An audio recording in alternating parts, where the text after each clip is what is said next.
at the helm of affairs of USI for 30 long years, till he left for his heavenly abode in 1987, while he was still in chair.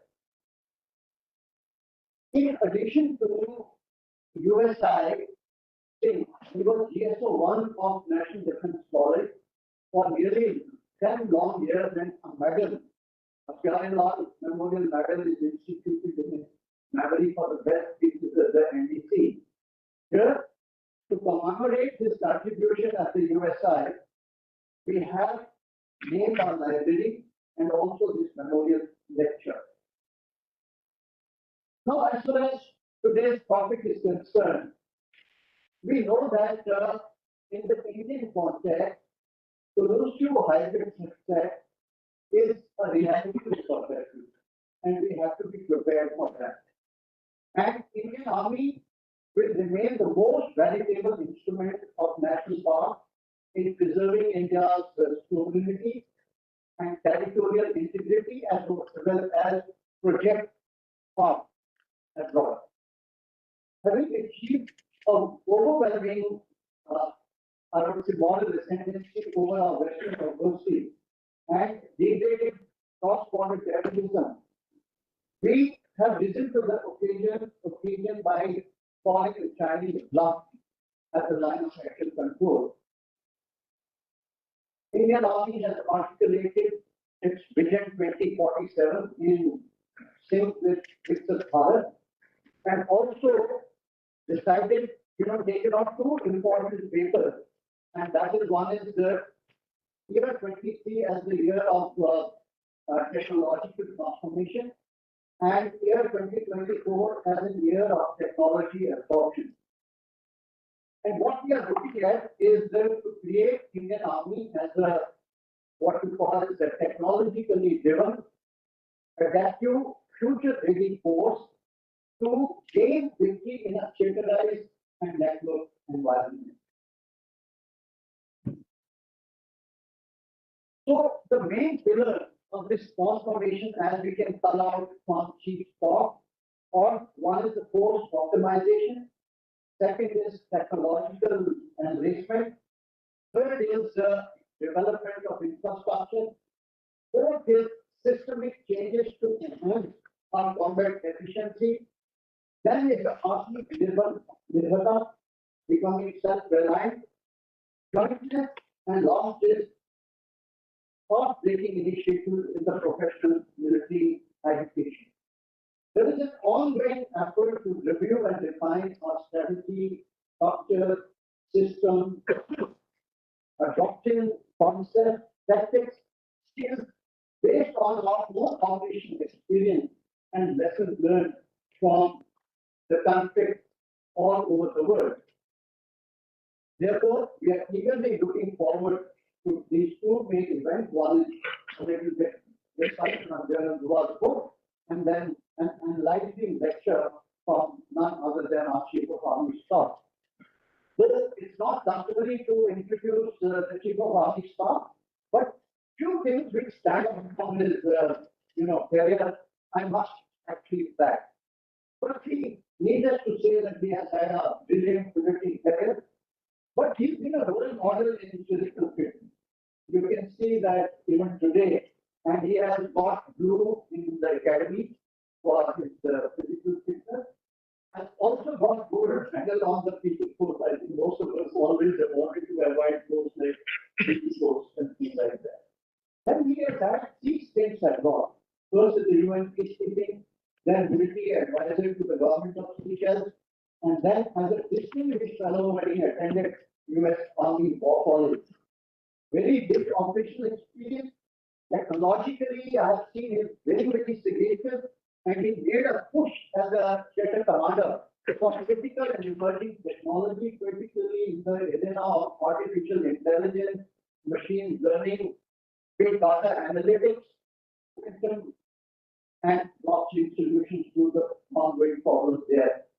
He's also done seminal work in preparing the first ever compendium on Indo-Myanmar border management. And in his appointment as DG Infantry Deputy Chief, former army commander, and vice chief and now as chief is, made very bold strides towards this transformation, which is actually putting the Indian Army on track as far as our organization is concerned. So without further ado, I'll now hand over back to Dr. Kaushik. Thank you and Jai Hind.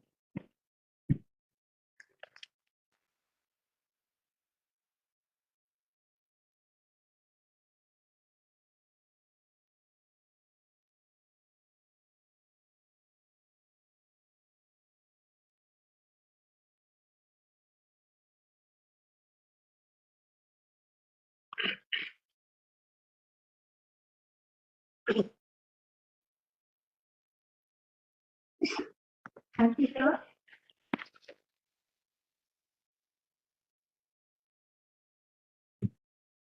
We will now have the book discussion, and may I invite first Representative Dua, PVSM, PYARAL, SM, VSM retired, to kindly come to the stage and introduce his book titled A General Reminiscence.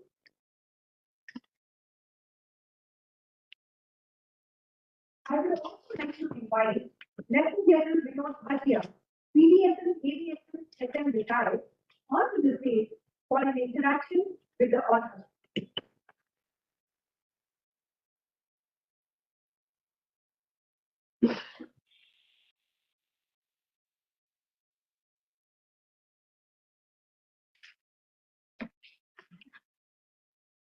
Over to you, sir. Thank you very much. First of all, yes, for an honor it is for me, sir, for the Army Chief.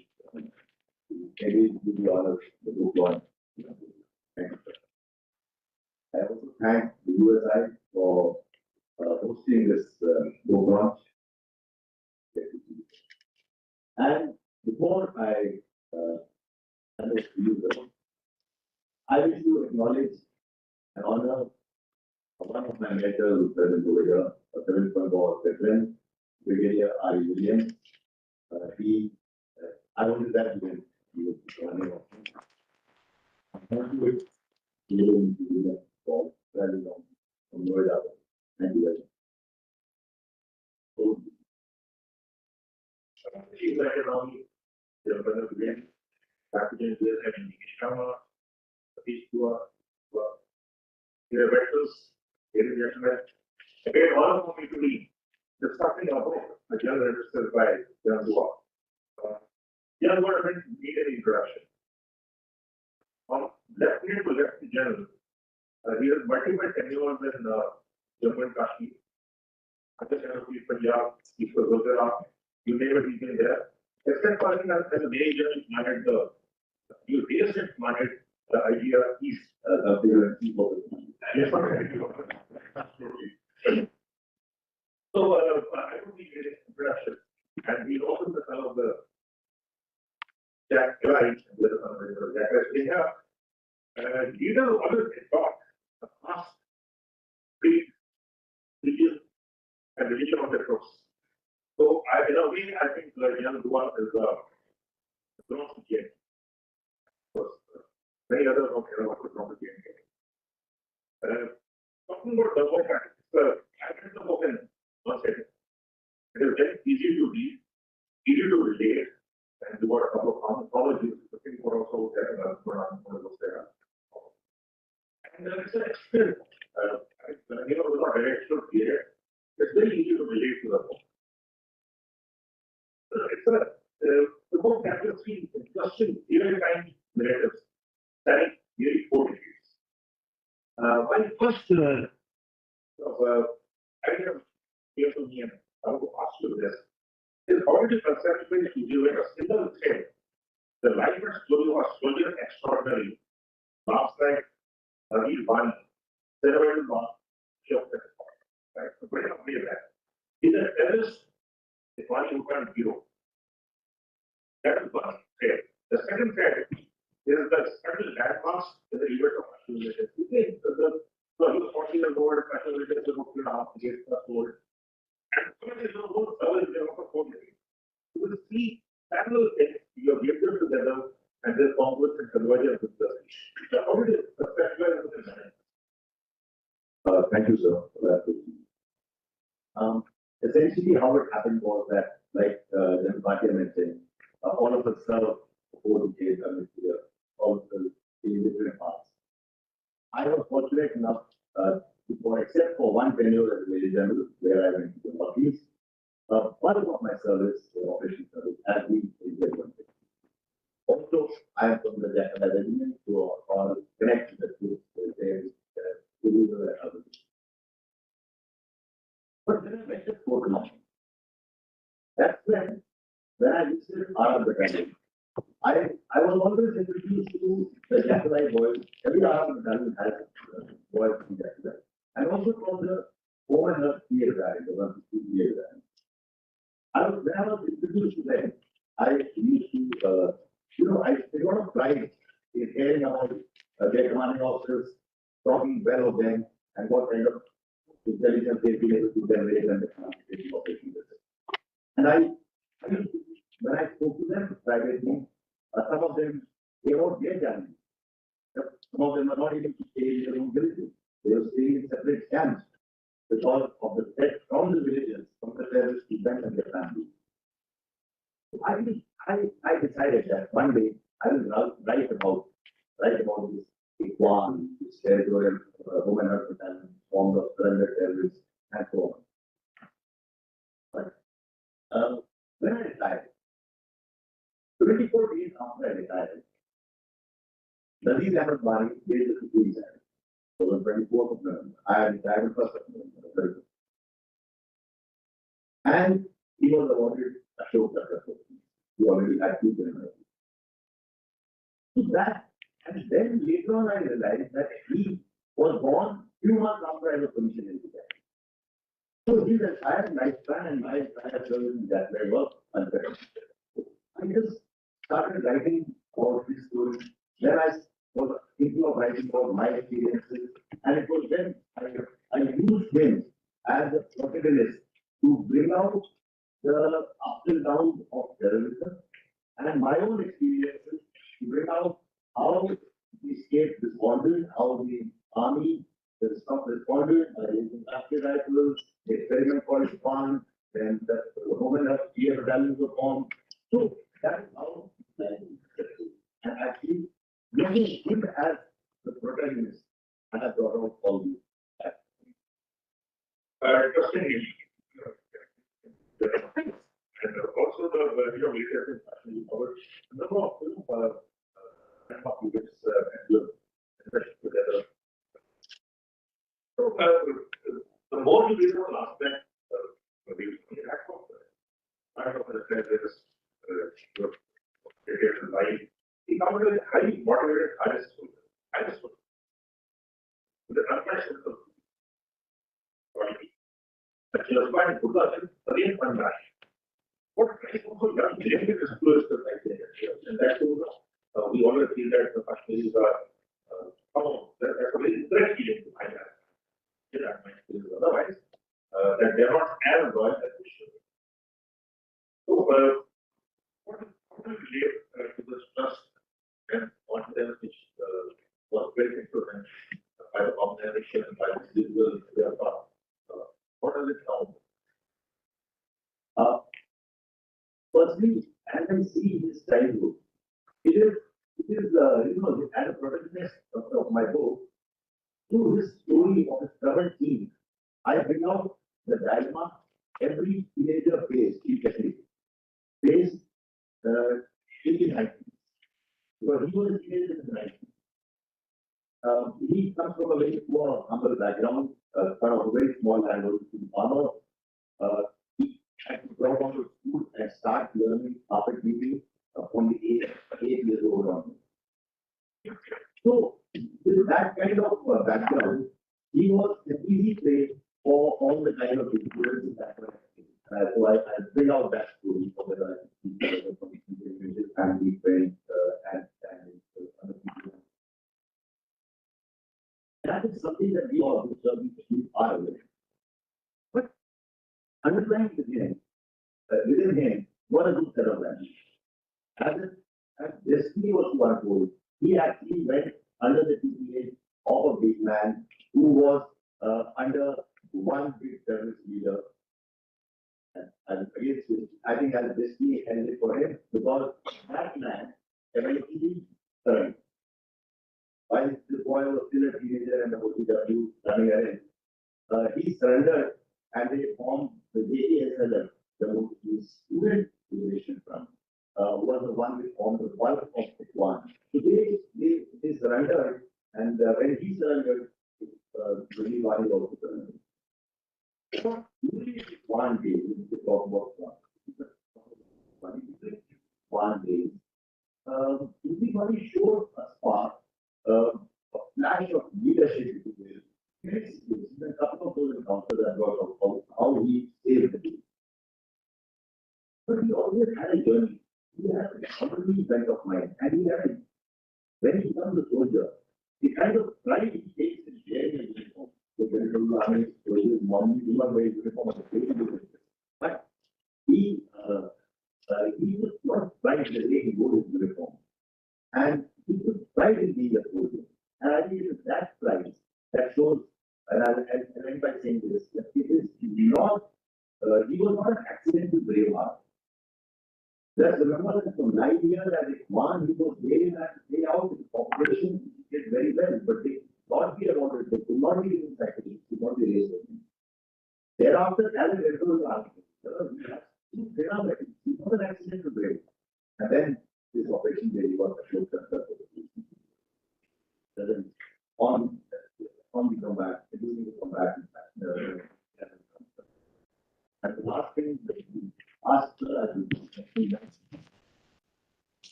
but we in the guideline, other elements also where are there. We also see their center because the number of awards that soldiers who are from Kashmir have got, all of us who have been exposed to it know, show that they are no less to any other soldier as far as activism and those and the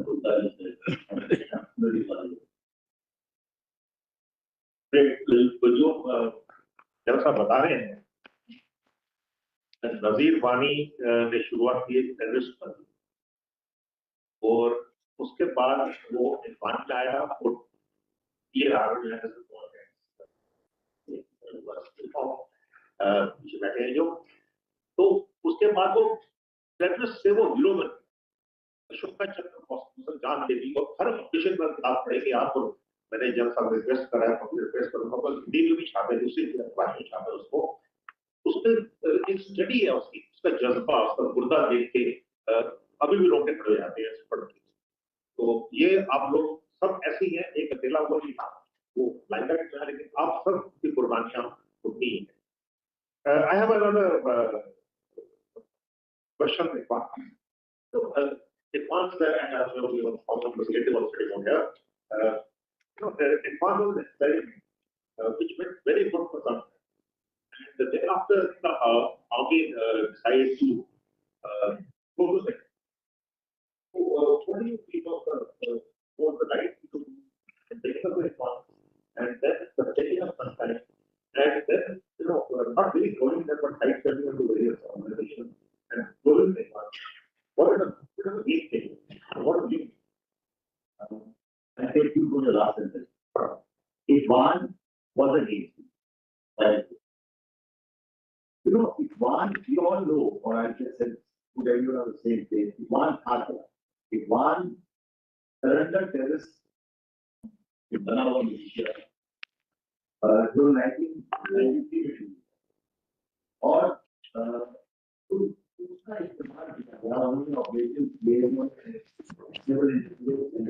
operation किए army के साथ राष्ट्रीय rifle के साथ police के साथ और बहुत अच्छे रिजल्ट इसलिए 1996 elections the 1996 elections were a turning point and also The 1996 elections were possible in JNK only because of, so they wanted a very strong. धीरे-धीरे क्या हुआ कि one का system of incentive, उनका organization structure, उनकी payments कितनी regular नहीं थी, वो हजारों के साथ नहीं, वो अपने वेतन के साथ, वो अपने घरों में गाँव में रहे। और धीरे-धीरे it has its own problem that you have armed people who have been terrorists living outside on their own, while they do conduct operations with the army or others. It led to its own problem. They started getting into extortion, they started getting defending and illegals. Depending on the borders, so many other things started happening. And a bit of highlighting. Here, it was then decided that if one and the militia needs to be formed. And then after the Kargil war, that and if one was a bold experiment, a bolder experiment. There are examples in the world of contra-rebels being used by terrorism. All over the world there are. But arguably there is no other example in the world where we have made an army battalion out of surrender. And that is what we did. 162 Territorial Army Battalion of Satellite was the first women health battalion. It was made up of equals. Not all at once joined. He was the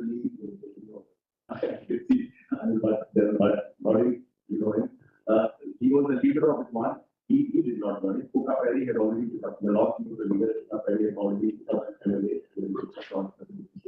so everyone did that. But those who joined was surrendered. So I don't think there is any but it took pretty slow. It also had a very statement populated, but in the panels, in the Northeast, we had lesser panels. There were some, but they were not big. So, a lot of there. So, what is the difference between the, advanced and those who had joined the PSF and were not doing the same task? So, it is a very important matter that we, to task the trust. So what was the trust? Because it is high more in that. First of all, I would like to give similar credit to one Colonel Sudhir Dwivedi. He raised this 162 time. He is my passionate student from OTA. He done bio. I went to Lucknow to he raised the battalion so well and although at the time explanation to read the book, this chapter is so interesting as to how to form the battalion of the battalion. How it's difficult to get the revenue to fight, but to get it back again, do for money, calling for PT, was a tougher call. He was so successful, Sudhir Dwivedi, that after Sudhir Dwivedi extended command was over, he did everything. I want to thank you properly. But after Sudhir Dwivedi's command was over, he handed over to and after Colonel Bolotia's command was over, Sudhir Dwivedi was called back to command again. That was his popularity. He was very good. One leader you might think it was very challenging. We had explained that there was so much in England, of course, there are other things. But we also had the emergence and two lines. We had the financial stress. You have Indians now into the book. What do you think about the what are some of your mind that really happened in the defense of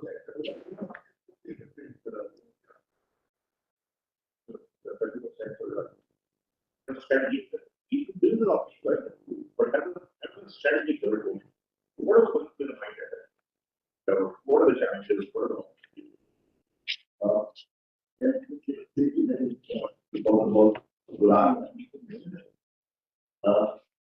I proposed August 2015. Before that, we all were used to seeing youngsters after private players who gave the lack of these tags, but they would cover it. In July 2016, 15, they changed the tactics. Ran Mani and nine of his friends posted a picture with AKs on a Facebook page. We all know that famous picture. So that day, when I reached there, I reached in that moment when instead of covering their faces, they came out in the open. Inspired no doubt by the Arab Spring and the Japanese Revolution, they started using the power of faces from then on. They made a Robin kind of image of Ran Mani over the next 1 year. And that is why it was very it's a wrong kind of title the youth were following, and they were recruitment that was recruitment for that was happening. On 8th of July, so in July 2015, he came off Facebook. On 8th of July 2016, he was in. And at the very one phone, that was you all remember that 2015. So many trips by Rajnath Singh as Home Minister and I would feature everything. We had our own challenges. That then, we were the Chief Minister. Yeah, that was a big challenge period and relating that understanding. In September 2016, on 18th September, we had this terrorist attack at Pune. And let's not forget the context. 2 months before that very year, we had a Pathankot attack in the Pathankot area. So we've had enough of that. We've had that. We were very fortunate. I always say, Pune was my biggest failure because I lost 80 soldiers on that. Something that I cannot get down to the end. But, and I remember when the defense minister rang me at that, he said, the defense minister is arriving. Let me surprise about the defense minister. He's arriving. That is why today. But eventually, these are normally don't land at the same day. Not only landed at the same day, he gave us the dictation. He asked after happening. And then eventually, there itself, he gave a go ahead. He did not say, I will keep you prime minister that you get your order. So, there, I think, we then got permission to do something that we had never done before. And what we now know is that it happened. But the issues, and ask your questions, and you have your questions saying that how is this one different? I think the difference lies in ownership. Pakistan sends terrorists across, they are soldiers, they are civilians, and they nucleate the bodies and go back. But they are your freedom fighters, they are not ours. Whereas we took ownership. The DGMO came in full uniform next morning in front of the DGMO came in uniform and told the right protest.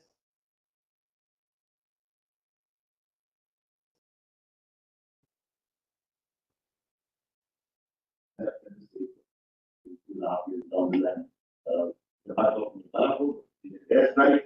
So I think that was the difference between any other action that we have taken earlier on. You have no legacy, everything.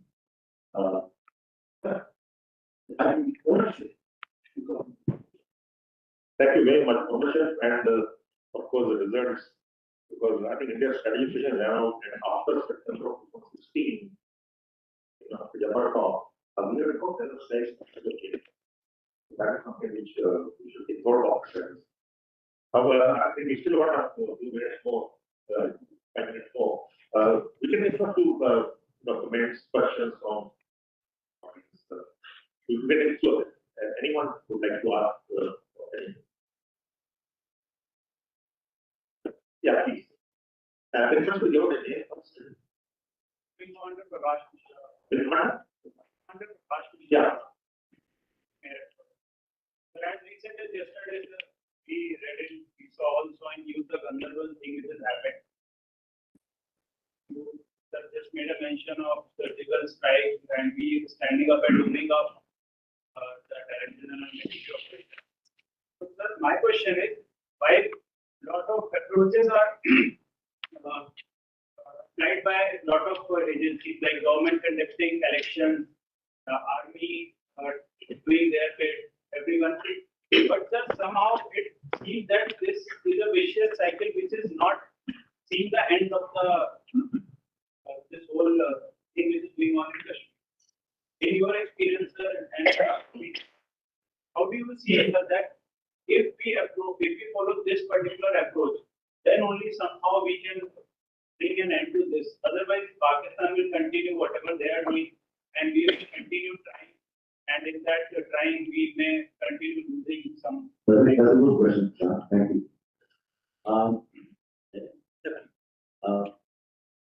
Yesterday at 6 o'clock in the evening, I was CNN News 18 answering the very same question that you adapted that you asked. There used to be so much of violence in the street, whether it's terrorist violence, stone pelting, protests, and everything.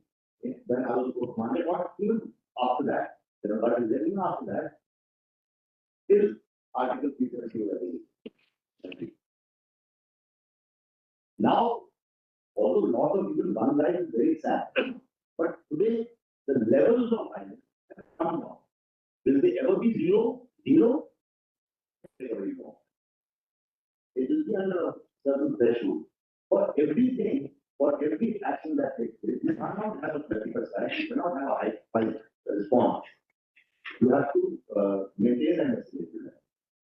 So, because the elections have gone off peacefully, because normalcy is returning to the valley, because so many good things are happening, I hope that you are trying to feel that, parents also feel something. And powerfully thing to take the restless civilians, migrant workers, give them when they're having dinner, they're reducing doing that. So, I don't deny, I'm not saying this is the last criminal act. But then, the overall, these are the exceptions to the rule, overall things are getting much better than they were before. Release is also. Yeah. This sort of time. I just take 30 seconds more. Thank you very much. Thank you for giving insight into the. It's an excellent book, and I see that again. But while reading the book, and this was in me earlier also, the book, what it has told me is we often speak about the need for de-radicalization projects, JFK radicalized and all. I wonder why and how the youth joining the army, especially regiments like Jack Rifles, Dogras, the Parachute Regiment, no, they're not de-radicalized. There's radicalization among them. They come from the same storm, the same people. Is there something which we can study, and then the USI takes us on with the support of the army, do a study on why the youth which are joining the security forces, especially the army, are not radicalized.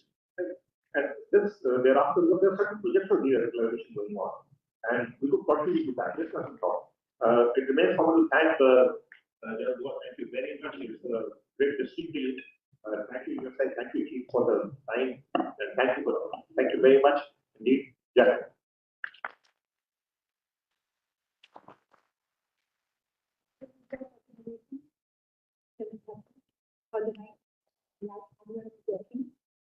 May I now invite General Upendra Dwivedi, PVSM, AVSM, the Chief of Army Staff, and Major General B.K. Sharma, AVSM, SM, retired DG USI. Also, may I invite Brigadier R.E. Williams and Mrs. Billy Ashwaya from Penguin, India, for the book launch ceremony and release the book finding of General Jointness.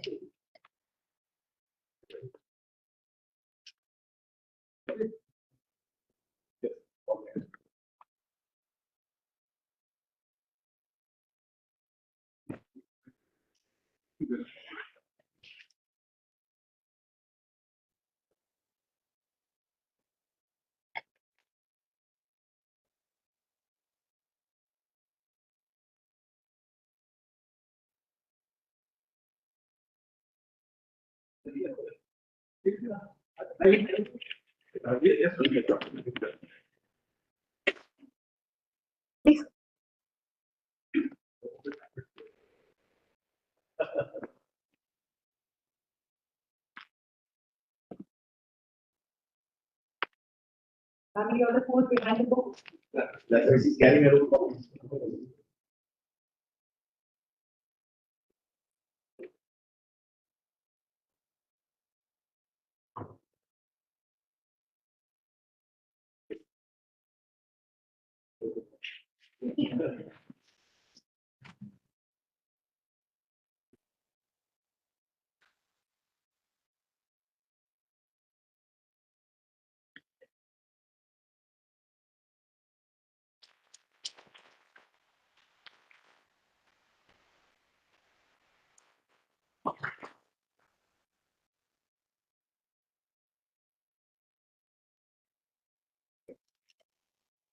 Thank you, everyone.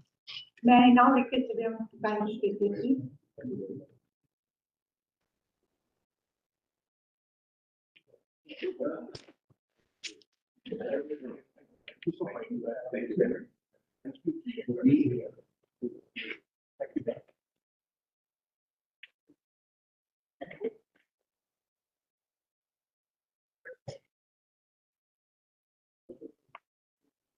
Yes.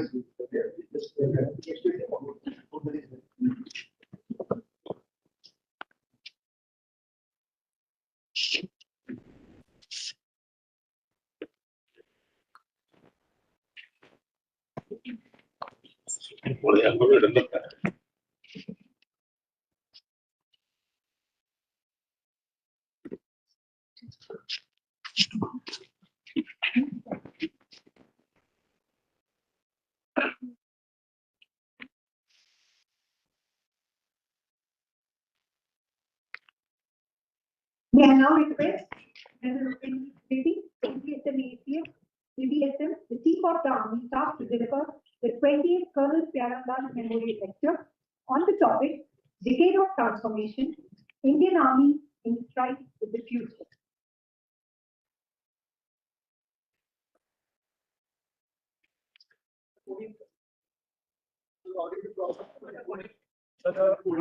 Media, they request that.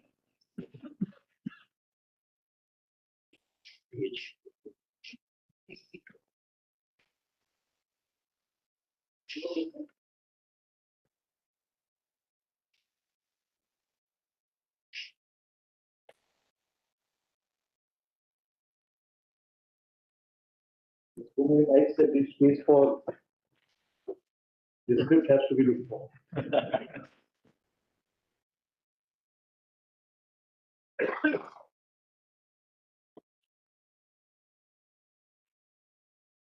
The state veterans, mentors, colleagues, ladies and gentlemen. I think this is the first time that I am giving a talk in USI, though I have been frequenting this place from year 2000. But this is the first time that I am giving the talk. And the subject which has been chosen is basically about the transformation, so it talks about future. And I was assured when you talk about future, actually you can speak anything. But out here the problem is that all my mentors are here, starting from my IMA instructor, in predecessors, 26 sector, idea, reached and so on and so forth. So it means I'll have to remain serious and try and give out some facts. So I'll stick to the script the way it is supposed to be. So Jai Hind to everyone. It's indeed a privilege to speak here at USI and more so to deliver the annual memorial lecture in honor of PYARA LAL, who has been one of the iconic pillars of this institution post-independence. So now a background to the topic which I have chosen. Firstly, the change remains a universal constant, परिवर्तन ही संसार का नियम है, that we all know. Therefore, the commonality of purpose was well identified. We've all read Army Without Aiming by Stephen Cohen, and also how we have seen with observations that we always prepare for the last war. My predecessor, a far-sighted man, declared 2023 as a year of transformation, a very good initiative which needed to be pursued vigorously. As such initiatives do require a gestation period, as it involves many stakeholders along with Army to play a pivotal role. So within a week of my taking over, I made two announcements. Firstly, pursuing a decade of transformation for giving time to planners to plan and execute transformation as relevant to future war. And secondly, extend year of technology absorption, that is 2024 to year 20252, so that one can enforce vision and decisions taken from the time I took over to July 24, and thereafter have the complete year 2025 to implement those decisions. Otherwise, planning remains on the table itself. Even the front level multi-domain discussion held this month itself, which Jan Bhatt also attended, in a standalone mode, was a step towards that, wherein national key subject matter experts also were involved. Now, coming on to the alignment with the Amrit Kal Vision 2047, which was also covered by Jan Sharma, the national leadership has defined the vision for Amrit Kal as to make India a significant participant in defining world order and amongst the top countries where people want to live. A very simplistic one. Now, if that be the strategic guidance for Viksit Bharat 2047, then as one of the constituent elements of national power, the Indian Army recognizes that to be a significant participant in defining the world order, our responsibilities, opportunities, expectations could span across expanded strategic horizon. While economic power remains the fountainhead of growth of a nation, yet it is the military strength that lends it the ability to affect the outcomes necessary to protect and further its interests. Now it becomes more pertinent for India as we need to sustain our strategic autonomy and strategic hedging in the emerging world order, where majority are proponents of realism under the cloak of liberalism. Therefore, most of the time, we may find both in the UN General Assembly under umbrella of liberalism. But when it comes to realism, that is the hard part, we may find ourselves alone in the arena to contest or confront our potential adversaries. Therefore, in my talk today, I shall dwell upon our pursuit to transform towards being future ready, wherein for inflection points, change must come at the speed of relevance. What does it involve? As we go ahead, we'll get to know more about it. Now, therefore, to ensure that the nation's progress continues unabated, we need to be prepared to overtly overcome the threats to its security as they present today and their appreciated manifestation in the future. So, what's the Indian Army vision for that? It is to transform into a modern, agile, adaptive, technology-enabled, and self-reliant future-ready force capable to deter and win wars in a multi-domain operational environment across the full spectrum of operations to protect the national interests in synergy with the other stakeholders. So before that, let's see only two-liner. What is the overview of the character of warfare as we see now? Now, in the recent wars, what we have seen is that these wars are going to be long duration with mass fire, mass application, innovative ideas from tactical to strategic level, and on-ground adaptation. Second issue, disruptive technology and offset strategy are a necessity to sustain dynamism in such warfare. Now, specific to our context, some relevant pointers have to be firstly established. What are those? Primary front has been well defined. A two-front threat contingency remains alive, especially considering the degree of collusivity between our adversaries, especially non-kinetic domain, which I consider to be nearly 100%. Infra-differential has to be well understood. The scope of gray zone is ever increasing with every passing day. Cyber incidents in 2023 as per CERT India were nearly 16 lakhs. Therefore, due to critical role of other stakeholders in emerging new domains, Indian Army must collaborate with all state players in a proactive manner. Relevance of non-state actors and citizen warriors need to be factored in. Significance of domination of cognitive domain is well established. Now, for the half front, that is CICT ops are here to stay, at least in the near future. So that is as we go toward a half front is concerned. New structures and organizations need to be created from existing resources and strength. Need to strike a balance between the network-centric warfare and the data-centric warfare. Aging and the legacy structures of organizations wherein state players can provide an alternative option need to be synergized or merged. And finally, theatrization is the paper. So with that as a backdrop, let's see the pillars and how are we going about it. And the easiest to understand is the jointness and training. So I shall first dwell upon fostering and advancing jointness in training, integration, which many of you would have already heard a lot about in the media. So a unique threat spectrum requires interoperability in a multi-domain operation environment that necessitates an integrated response from the armed forces, or towards that end, integrated theater commands are taking shape in a pragmatic time frame. General Rawat, our first CDS, laid a great foundation, and then General Anil Chauhan took it forward. Today, we have a great consensus among three chiefs and the CDS that we've been able to devise a complete structure and plan nearly everything. I think now it's in a mature stage to be presented to our decision makers for further journey ahead. The structures to arrive at will separate force generation and force application as unique to our conditions, our short-term threats, and long-term challenges. We've also briefed our tri-service commander-in-chiefs, where we discussed large number of issues to optimize jointness. So far in Jointness 1.0, we addressed existing structures and processes.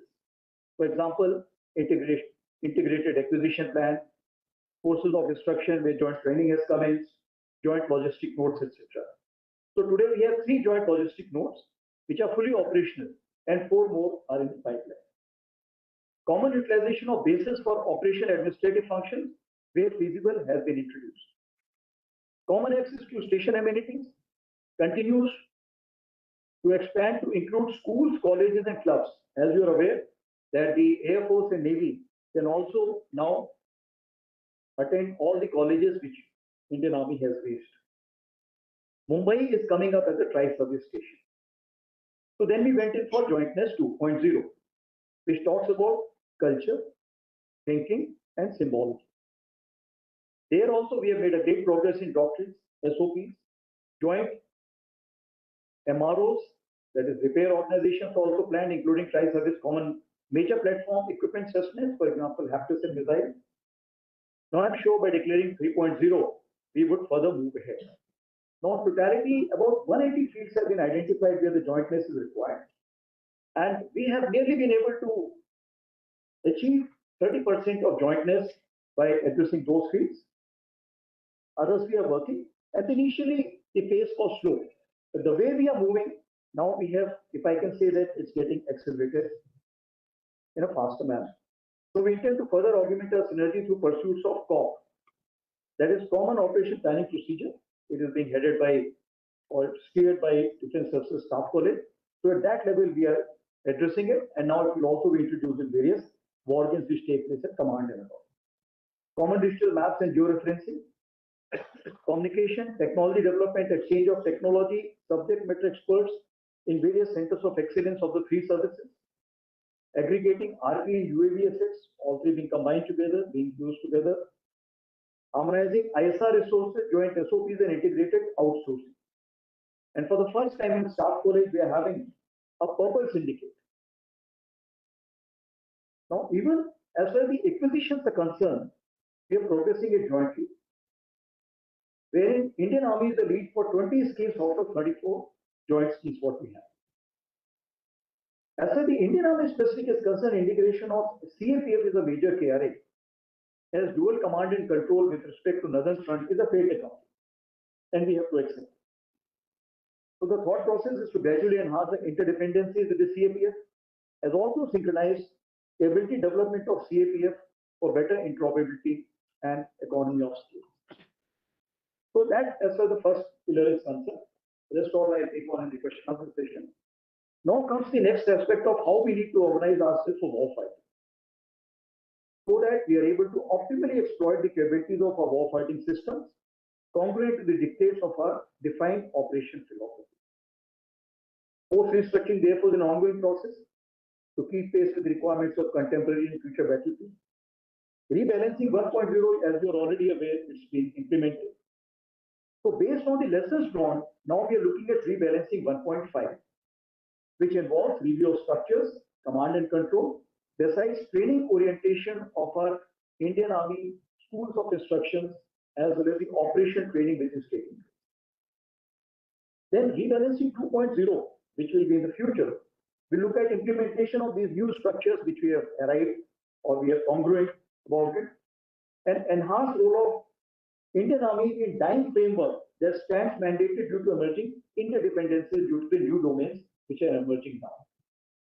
So pursuits in this regard include a dedicated billet to look into the futures, which has been created under 2-star, and we have a rep of the future cell sitting amongst us. Integrated battle groups are on the anvil, and probably by 2025 the implementation should commence. Reorganized structures for specialist domains, entailing establishment of STEAM, that is Signals Technology Experimentation Adaptation Group. This is the group that led to innovation and launch of Sunburn mobile phone, which has increased the secure connectivity in all areas. It is very, very effective, and besides the trial services is also being given to the IB, NSA office, etc. Cyber operation and support subunits have been structured as part of command headquarters. CCOSW, these are the new raisings which have been carried out. Electronic warfare units and brigades have also undergone modification with CIMA platoon added to it. CIMA is basically cyber electromagnetic application.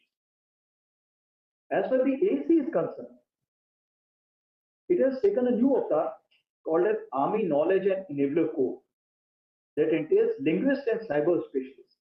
If you see the linguists, somehow we have always been at shortfall, and whenever we ask somebody who's trained to please take on this job, we used to say 5 years I have not done anything, now I can't do this job. So along the northern front we had a major problem, so we had to go in for a major push. Similarly, info ops groups and info ops decks are being implemented in a phased manner at Army headquarters, command and corps level for psychological defense. It's a new field. When I tell you the military population, what I'm looking at, psychological defense becomes a very, very important asset. As far as the RT regiments are concerned, they are scaled up to a common caliber gun system, also referred in the newspapers as 155, while reorganizing the SATA regiments on the RR lines. TIization of legacy establishment will now gain impetus as TA recruitments has commenced. Now we also intend to unfold an era of integrated approach with integration at all levels to ensure timely application. Now to offset infra-symmetry what we have, asymmetry what we have, we're now looking at few new organizations. Like we have all seen various ISR organizations which are ad hoc in nature, starting from brigade, division, corps. So we are looking at ISR brigade, which should provide a common backbone to all. Special forces brigades for training, operation application, as also thereafter equipping. All arms brigade. So what we are seeing, and of course I'll come to it why I'm saying so, drone teams with varying strength and potential is also being examined. Now here I would like to quote Jim Mattis, Tall Saying Chaos. Strangers don't fight well together, and it's a percept with me not to reorganize in combat. And if you see Indian Army, calls it's a very flexible and starts reorganizing moment the first bullet is fired, even in the pivot corps, even in the strike corps. That we need to have a relook. Coming on to the third pillar, that's a modernization, technology infusion. What we need to fight future wars with, and that translates into a capability development, both in terms of weapons, systems, and equipment, and also in logistics. As regards modernization, technological infusion into our war-fighting systems, our efforts are progressing almost entirely on the edifice of Atmanirbharta, with 85% of equipment induction planned from Indian suppliers. It doesn't mean that there's an embargo to buy it from outside, but if we can get it from India, that will always be key. We also need deliberation on battlefield equalizers vis-a-vis the thought process of platform versus platform. It is meant for all the three services, and this was also ideated in the recently held Army Commanders Conference at Gangtok. Technology keeps on changing on a ratcheting scale. Thus, mass production will probably get overshadowed by better or improved technology. Technology will have a life of 2 to 3 years. Mass production will be for 10 years, 15 years. So now we need to strike a balance. Therefore, we need to invest in and leverage all factors that come into play in combat. Now, in fact, a fine balance between an Apple approach and Google approach stands mandated. What does it mean? As far as the Apple approach is concerned, you all have seen exploit the equipment or technology available or provided. Steve Jobs, Apple phone. As also Google, that is procure equipment technology as per requirement. If you search anything in Google, you'll find it keep reinforcing your wish list. So that is how that you can have a utopian GSQR also, and you can also exploit the equipment which is there, and you require a healthy combination of both. Keeping into your primary front focus, Our aim in modernization would be to largely ensure operational employment of maximum equipment in super high altitude scale. However, sectoral model or a front model is also needed through spiral development mode for compatibility in plains and deserts also. For the infantry, we are working towards smart soldier. I'm using the word smart soldier, not the only boots on ground. With eagle on the arm. That is, F and stars in some way is being revived. And when you talk about eagle, means every soldier must have a drone to himself. Highly mobile protective vehicles, some have already been brought in. World's best small arms. That's why 6 or the second set of orders were gone in for. An ability to fight in night as day. Coming on to the battlefield situation awareness. It is being increased through border surveillance system and nano drones at the tactical end, as also through satellite-based system at the strategic end. The SBS 3-phase will launch 52 satellites, with 21 built by the Indian Space Research Organization and 31 built by private companies. Now, since it's an unclassified lecture, so I'll quote it as per Economic Times. Now, meanwhile, structural changes are also being discussed in all discussions to remove ad hocism due to complexities of emerging technology. Now, drones are planned to be akin to night vision device or binocular. Towards that end, each command will have its own drone making and flying incubation centers, besides investing in R&D in conjunction with academia and industry. As for the target acquisition, precision fires are concerned, we are looking at mass fire, accurate fire, flexibility of range and type of munition. Longer range missiles also being of the art. However, PSTA remains an unaddressed area, that is post-strike damage assessment, where tri-service approach would be required because we are looking at large depth. Survivability of ground forces will need both passive and active measures where the work is on. Loiter ammunition acquisition will transform the battlefield engagements in conjunction with manned-unmanned teams. The acquisition has already begun at the level of EP and Army Commander Special Financial Power. Now we'll go for the capital procurement also. The effectiveness of communications being upgraded through software-defined radios and somehow. We're also deploying terrain-specific electronic warfare system, drones and anti-drone system. And since AP sir is here, I can assure that AD is also working there. As regards induction of new weapon platforms for mechanized and aviation forces concerned, light tank Zoravar is already making news. FRCB, FICB are also on the drawing board. You would have heard the press release of DAC, including the wheeled AFs. Aviation assets in form of LCA Prachand and Apache will enhance capability in conjunction with missiles and swarm drones and RPAs. In long run, Indian Army will also look for fixed wing small aircraft as the border area infrastructure improves. As for the logistics concern, these are being augmented by employing logistic drones and robotic views. But when you look at the concept, the just-in-time concepts need a review. Now we need additional durable stocks duly dispersed because we are looking at all the 3 services to merge their stocks and the TVA has to be one. It cannot be distributed among the 3 services. As for the sustenance is concerned, it's a key subset of capability development.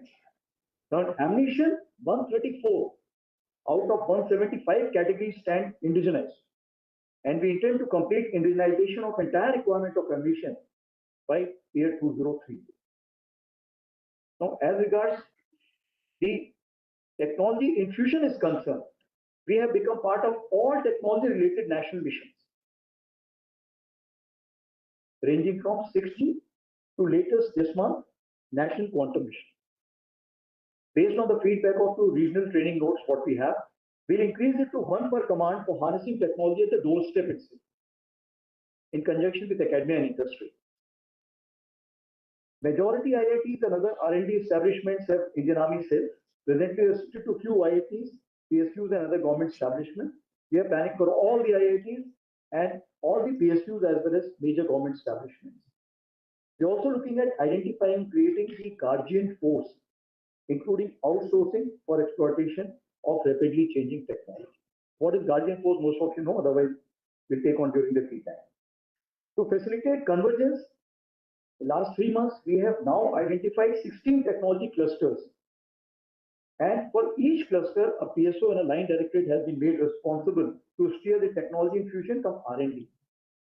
We have an empowered technology committee under Vice Chief, which meets every 45 days to clear technology-oriented projects. And this is the one which is going to steer up the lines of effort for next 10 years for all these 16 technology clusters. High-power computing AI cloud is being developed soon for all the three services with Indian Army as the lead. Indian Army AI Incubation Center has been opened last month at Bangalore in conjunction with BEL. So the focus is on shaping and enabling techno warriors in command.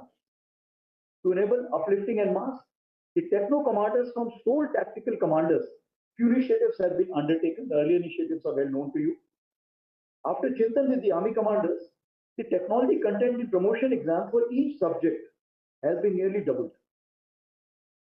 Credit and audit courses undertaken by officers are planned to be logged in by the NS branch for better employability and the assessment mistake. MTech vacancy have been increased from 65 to 95 per year for creating a culture of technology ownership. MOUs with academia are being leveraged for enhancing competency threshold with emphasis on IW competencies for the officers. Encourage super specialization at kernel level for pursuing passion vis-a-vis following the command model. Example, we have Asmi carbine inventor, Colonel Hansor, who has been given colonel's appointment, but now he can continue without commanding a unit. And this is open to all. Even now, the results which have been announced yesterday, it's been conveyed that anybody wants to apply for that, most welcome. As far as the Indian syllabus is also concerned, as you're aware, there are two streams. We are looking at how these two streams can be further converted into qualification, which is more oriented towards our requirement. As for the systems, process, and functions are concerned, the fourth pillar, an organization culture becomes enemy of change if assumptions are not. Now, to change organization culture,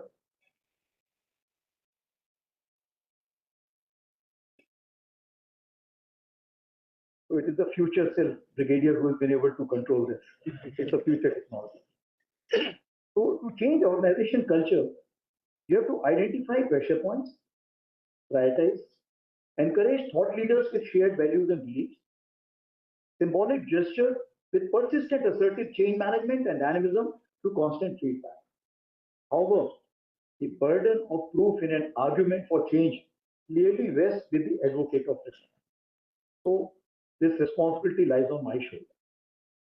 The juxtaposition in it needs to be well understood. Chance, friction, and adaptation is the forte of a military leader, which entails a fair degree of risk-taking ability. However, military bureaucracy looks at precedents, repeat of last year, minimum turbulence, and status quo. As bureaucracy by definition is not designed to change. Thus, the clash of wartime aspirations and peacetime solutions will always be there, and we need to harmonize by tasking the capable military leaders and their proactive staff. Secondly, the upgradation of rank structure left us with additional layers or echelons which add their own existential time delay in any process or decision-making effort. Thus, delayering needs to be introduced for faster decision-making, putting gymnastics again for ensuring a leaner staff setup. He said, we drastically cut down staff size by employing skip echelon, a technique learned from an Iraqi major captured in Gulf War 1990. So years also learned from the Iraq as far as the skip echelon system is concerned. And that is how allowed them to take a faster decision. Now we are increasingly looking at digitized, networked, and automated in-house solutions to meet our functional, operational, and HR requirements. These include data centricity as the end state for AI empowerment, single source of truth, which has been residing at various places. Now that has been covered at DGIS, and that will be kind of defined as the single data sourcing, SOT. Distance support system with data analysis and AI for predictive analysis. CIDSS, most of you would have heard in your promotion exams, etc., was languishing for quite some time, more than 10 years or so. Now it has seen the light of the day, and by end of this year, we will be able to sign the project, and we should be able to move ahead with the deliverables. Enabling a fusion between operation and administrative applications through gateways. Like I told you, everybody had the data residing in their own servers. So the gateways are coming up in a big way, where we have to make sure we talk to each other. But the ecosystem data management will remain the final thought. Delegation of decision making to different core levels with central district data monitoring is important. So lot of issues for decision making will get disposed of at the core and division level. They don't have to kind of get down to the higher echelon other than informing the things what has been done. As we probably two details from air support demand, where 15 minutes were given to veto or accept it. So after the technical threshold of soldiers, simulation and virtual reality training modules have been incorporated. Costs for training by Korea on each technology equipment is also included in the contract sequence. So the procurement of substance is concerned, in-house measures have been initiated to reduce procurement timeline, such as strengthening the procurement organization, ensuring concurrent procurement activities, faster decision making, and establishment of a robust monitoring mechanism. Because the trust moment is a global level to find the dedication of finance will also come down accordingly. So that is how we are trying to reassure our decision makers that you trust us and give the service. Emergency procurement has proved to be a game changer in running product with new technology and Atmanirbhar equipment, even if it is not one. We are also pushing for accelerated procurement process to encourage Atmanirbharta. And the best part is, even with bureaucracy and quality is in agreement. Right sizing ordnance inventory from 5.8 lakhs in 2010 to 4.24 lakhs in 2024 just the beginning. And for surplus inventory disposal now, a one-time authorization has been given for 2 years under an FGL to dispose of unwanted surplus or obsolete inventory. And by 2026, we are looking at completing this.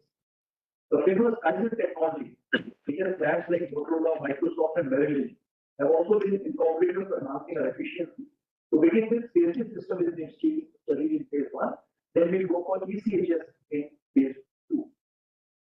Plans are also there to increase reputation exposure, DPIO, MIT, MHA border zone, intersecurity sections, NDA boundary section, list of social justice, sports, telecom, etc., or lateral communication from learning and faster decision making under time. And it's really helping us in a big way. And as you are aware that Vibrant Village program, which Prime Minister told us that you should be able to provide so many those village programs. We are working very closely with the Ministry of Tourism, and we will be extending offers from both sides to provide impetus to that. Info outreach is being enhanced to prepare officers at all levels to understand first-hand implications with respect to narrative building by adversity, as also by other stakeholders. So what we have done about it, selection area headquarters, specific branches in army headquarters, and few cadet establishments have been allowed social media handles in phase 1. So the sectoral geographical information, if you want, you can subscribe to those 4 other places, and you cannot depend solely on ADTPI. As regards legacy practices, is the most difficult subject in all the 3 services. Efforts around to recover imperial practices from military tradition. Both so we wanted to examine it, keeping into the sensitivity of old units. And as you know, in the Joint Commanders Conference, a booklet was also released by Action on the page.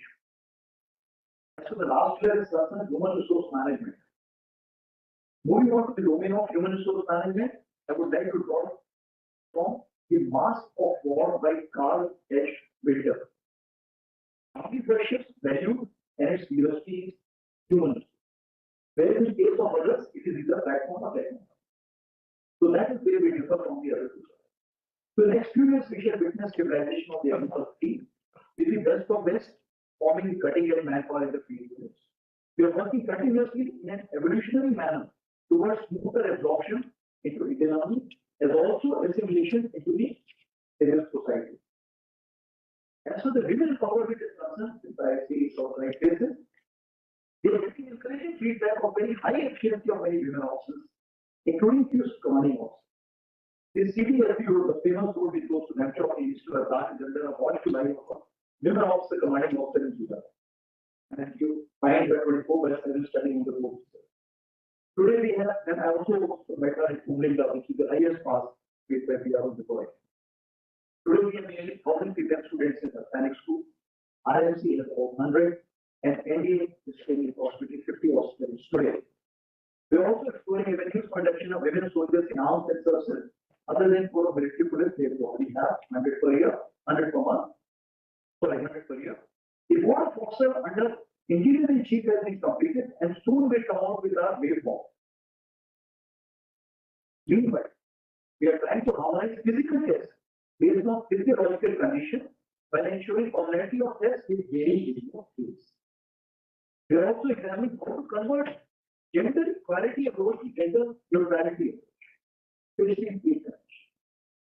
We are also examining gender neutral Visakha guidelines document to protect interests of both the genders.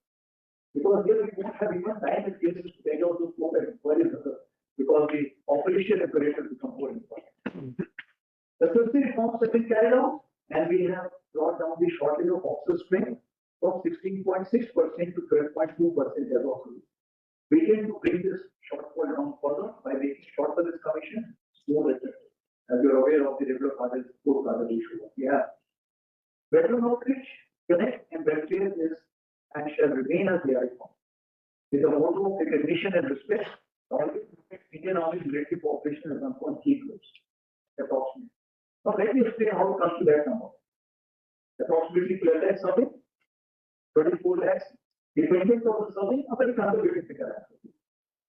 The IOP registered figures today include 25 lakh veterans, 7 lakh widows. I'm again saying 7 lakh widows, 28 lakh registered dependent, and similar family members from our dependent but staying together.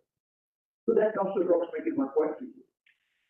Now, mechanisms are in place with the IDP, our AWPO, hoping LSIs along with the Department of PSW and the Project 1, CSP of MIT and PSL of HDFC Bank has been established last month at 14 locations and shall be extended to 200 locations pan-India. It's a one-window solution to all issues of veterans. Its efficiency is only increased based on constructive feedback. So we are expecting this from our veterans. As far as short and command series which has been put into motion, once I took over, 1.0 is nearly over. There we discussed the methodology, how to reach out to our veterans. And then we requested to veterans to join us and they were briefed on the complete economic transformation. Some of them are sitting there. And then after, based on constructive feedback, they're going to make those changes which are required. Veterans think tanks at the command level be established at most of the commands where possible.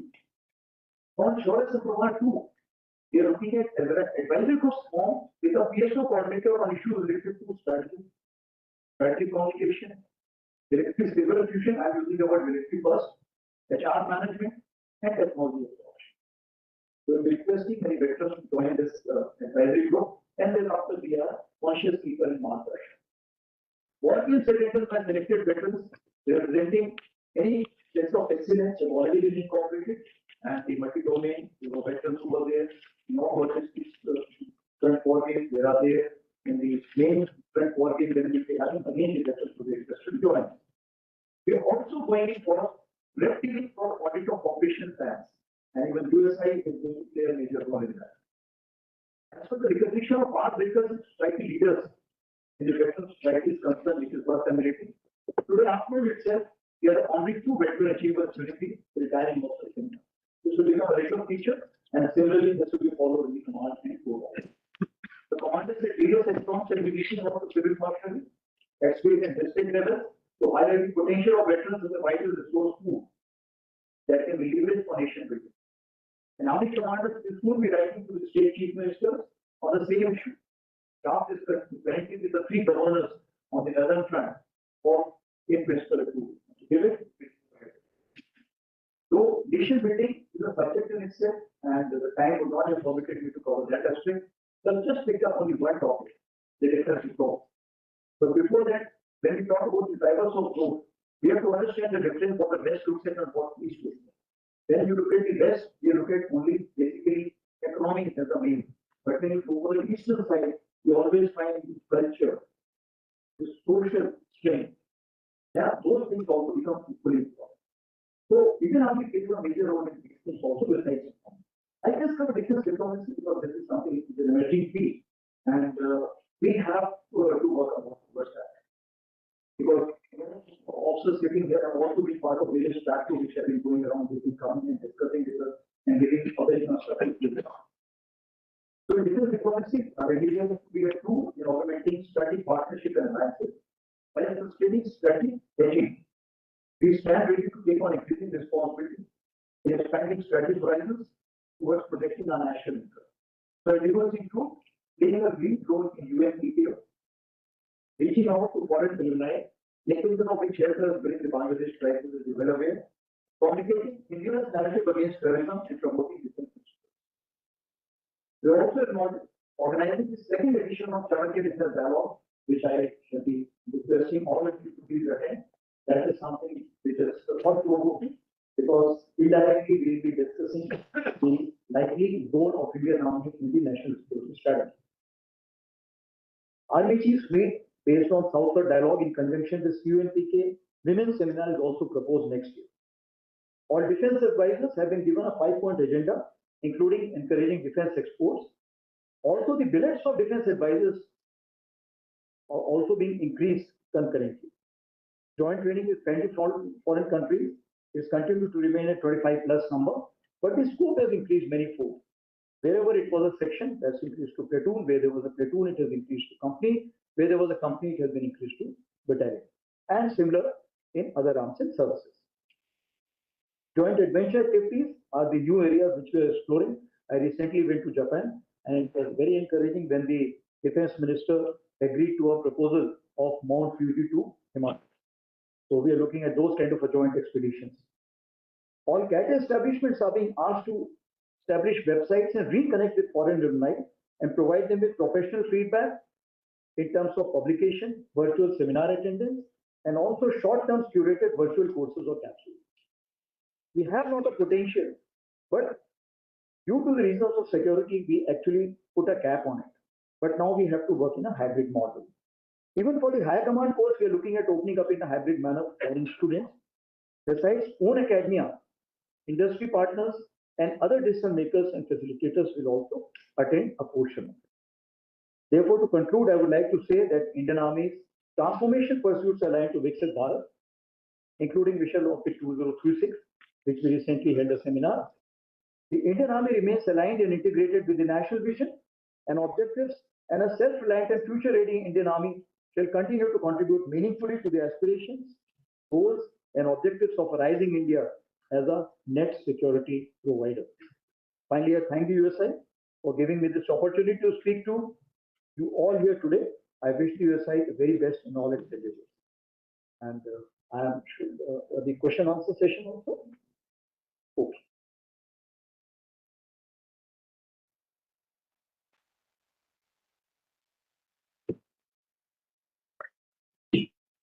Thank you so much, sir.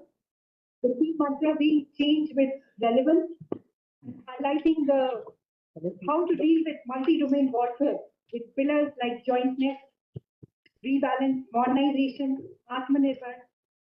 I'm sure with time we'll become more stronger. Now we start with the question answer session. May I request to please introduce yourself first and then ask questions. I request please keep the question brief so that we can have more questions.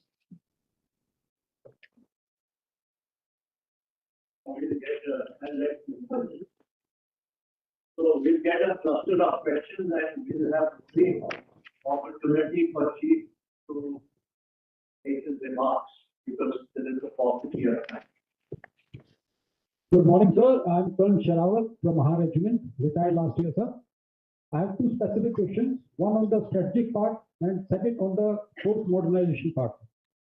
The chief very correctly made the remark about the strategically expecting that the army should be ready to fight at super high altitude. I disagree with this proposition.